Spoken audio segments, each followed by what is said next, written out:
nimuhorane n'umukama. Inkuru nziza ya Yezu Kristo nk'uko twayandikiwe na Luka Mweranda.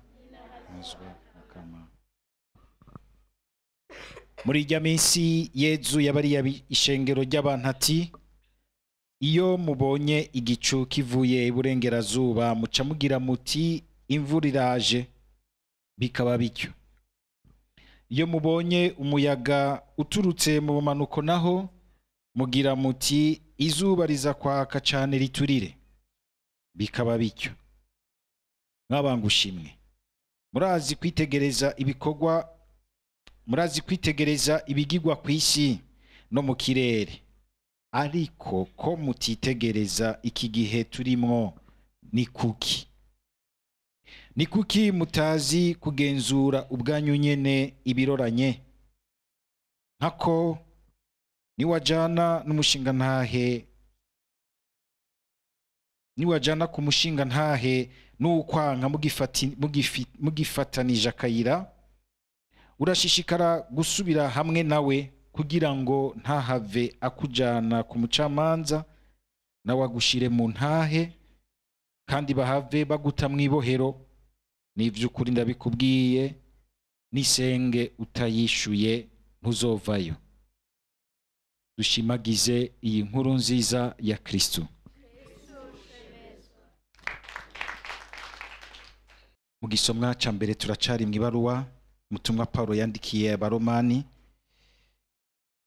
bari waririmwo inyigisho nyinshi zikomeye. Paulo yazirikanye umwanya utari muto, akanaryandika ari mw'ibohero, akagaruka akazirikana mbere y'inema y'Imana. Yezu aba ari kumwe akamufasha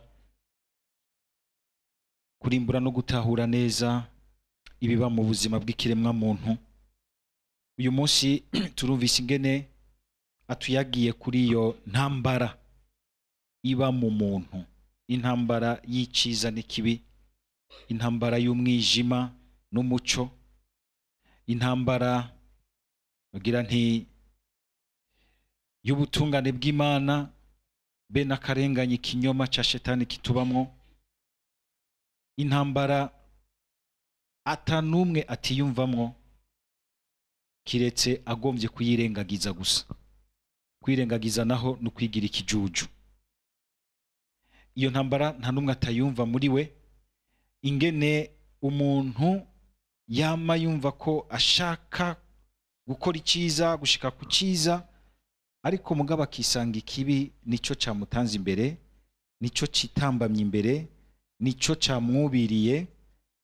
Paulo agaheraho yerekana amagara make y'umuntu, na cane cane agomba kutwereka yuko umuntu ntashobora kwikiza, ntashobora kwishikana ku ciza cuzuye gihaza ya nyota yimbitse gose iri muri we y'ubuhigwe.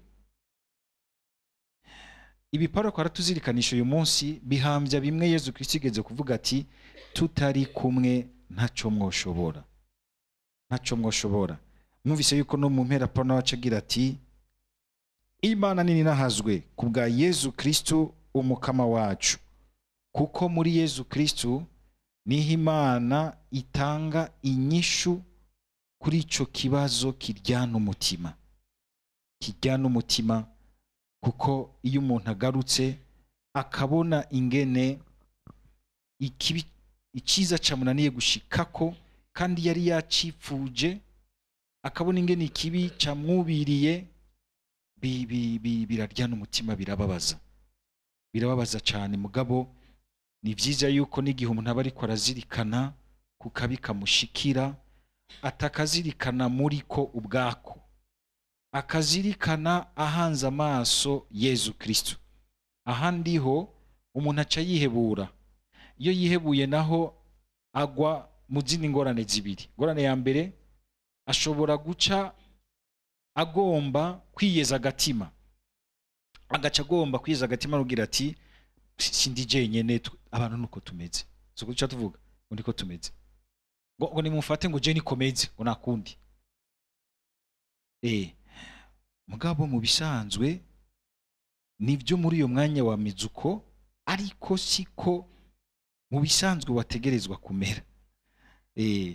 siko wategerezwa kumera, siko kandi umenga wugaraniwe kukumera gutyo, kuko imero ya mbere Imana yaturemanye nuko yaturemye ku gashusho kayo.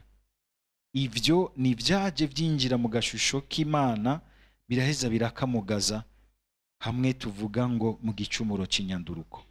Bitwo turavuga igicumuro c'inyanduruko, benshi baza ngo turiko tubomekerera ikibi cyakozwe na Adamu na Eva. Oya, ni Adamu abandanya muri jewe, kuko hari ikintu usangiye na Adamu kuko namuka kuri we.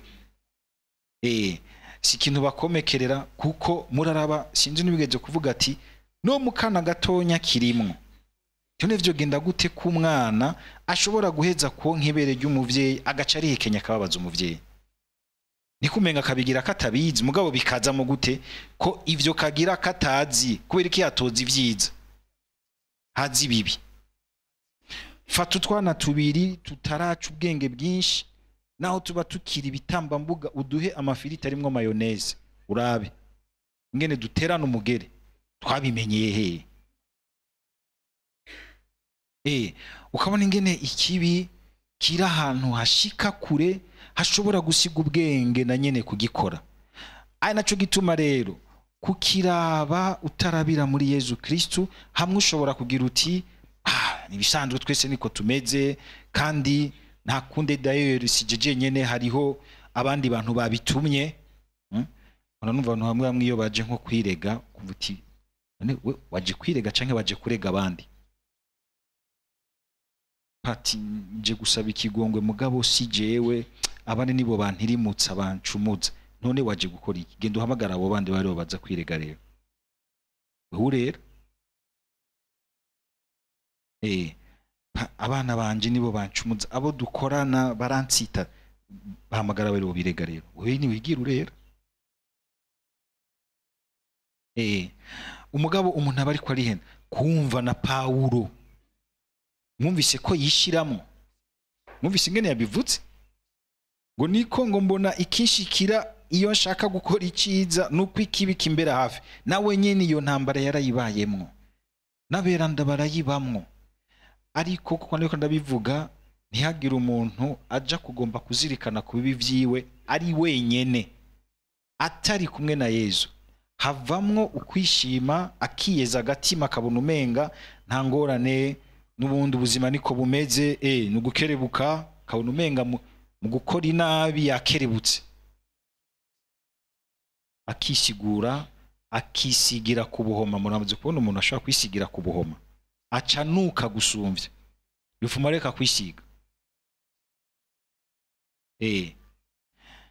Ikindi gishobora gushika nuko umuntu ashobora kwihebura, ashobora kwihebura. Muri uko kwihebura naho agaca yirekurira mu bindi, akabona umenga ivyo Yeza dusaba, ibintu Imana idusaba ntibishoboka, nta kundi nukubaho vaye uko bije, nta kundi. Bijya bintu ntibishoboka, abapatiri baratubesha, abapasitore baratubesha, bijya bintu vyo mu ijambo ry'Imana nukutubesha. None mugomba tubeho gute? Uno musi uyifashe umuntu ariko arakora ibintu bibi, ngugomba ngo none ngo mbeho gute? Abo sinzi wigenze no kubivuga ati nabanye n'abantu baguma biba hafi yanje, ne magomba mbeho gute? Nanje canegezwa kwiba. Nabanye n'abantu baguma bahana amashano n'uburozi n'ibiki, none magomba jene menanje mere gute? Ngendera mu bantu babasambanye no kwigumya gute? Mukama kagira ati haguma harimwo ingingo yawe yico ushaka kuba. Ntibisigura yuko umenga ntacubazwa imbere y'ubu buzima n'imbere y'Imana, ahubwo vyiza umuntu akamera nko kwa Paulo, agaca bugufi, akamenya kubona ibimenyetso vyose Imana imuha nkuko Yezu bitubwiye byo kuva mu kabi, akamenya kukavamwo yemeye Yezu Kristu akamufata ukuboko. Yemeye Yezu Kristu akamufata ukuboko. Nico gituma Imana yabibonye ikabona iti wajya ahantu umuntu ntashobora kuhikura, iraza irishikira ku isi mu mwana wayo Yezu Kristu, kandi n'ubu yama yaje kudutabara muri Yezu Kristu. Nico gituma yashizeho ubwo buryo bw'uko ikibi kitotwigarurira gushika naho niyo ntambara utabukiyumva, kuko hari abantu bamara gushika muri uwo mwiheburo uko batinya kwiraba no kwiyakira mu kuri, batinya kwiyafronta. Hariho imyanya dutegerezwa kuafronta la vérité qui est la mienne, moi nkategerezwa kwishira mu katabesha imbere y'Imana, kuko hari ahantu mu buzima bwacu ari wewe wenyene n'Imana. Uvyanka uvyemera ubuzima hazoza igihe bubigushikanemo, kuko mu gucikana kwawe uzosanga uri wewe n'Imana yawe n'ukuri kuri muri wewe. Rero uvyanka uvyemera niko ubuzima bw'umuntu bukozwe. Tangura rero kuvyimenyereza. Ntureke ngo umunsi urare ahatugaye. Umuntu araye atisuzumye ingene umunsi yo wagenze, ukungene Imana yoba yamugendeye mu bimenyetso binabiriye, agasinzira nk'impene, agaturuka nk'ingurube. Abariko aratuwo mwimenyerezo mwiza wuko ashobora gusobanura neza iciza n'ikibi muri we, agaheza agatora iciza akihambirira ku ciza. Harazigiye kubera kubimenyera n'ubu cumva iyo frontière, ico kintu kiri hagati y'iciza n'ikibi, ugasigara ikibi ucita iciza, rimwe rimwe n'iciza ukacita ikibi, kuko wumva umenga si ciza kuri jewe. Kagatima k'ubugunge, kagatima kukwikwegerako, kagatima ko kwigira ifatiro rya vyose, ko kugomba kuzura hose, ko kugomba gukundwa na bose ariko atanumukunda, ko kugomba kuvugangwa neza na bose mugabo atanumuvuga neza, ko kugomba yuko aho uciye imiryango yo kwiyugurura ariko utigera wugurura umuryango wundi ngo arengane neza. Ugasanga niko kaguma kuzura, hakaza igihe iyi ntambara ntubitwiyumva, ugakora ikibi ugicisha ko ku kindi atakigukomakoma. Warapfiriye hejuru, wapfuye ugenda. Umuntu yoba yiyumvise uko mu kumvira ijambo ry'Imana, uyu munsi Umukama aragira ati subira wugurura inzira y'iyo ntambara. Ni intambara nziza, kuko uwanse kuyigwana ayigwamwo nk'umuntu yihebuye canke nk'umuntu yiyemera birenze yibaza ngo azohikura. Harazi igihe ikibi kikagufata mu kanigo udashobora kucikura.